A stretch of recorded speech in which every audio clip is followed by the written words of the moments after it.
Centerville, this is a dangerous storm. Seek shelter.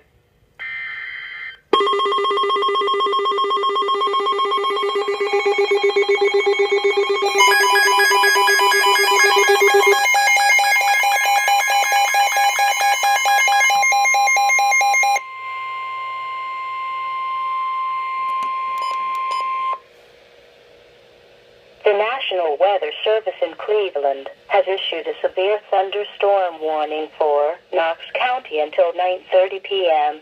At 8:30 p.m., National Weather Service Doppler radar indicated a line of severe thunderstorms capable of producing quarter-size hail and damaging winds in excess of 60 miles an hour.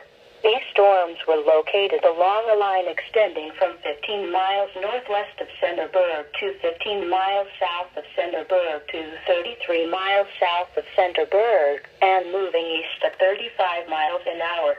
Locations impacted include Mount Vernon, Centerburg, Fredericktown, Gambier, Danville. This is a dangerous storm.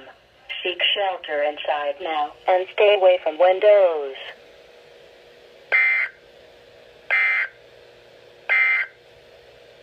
The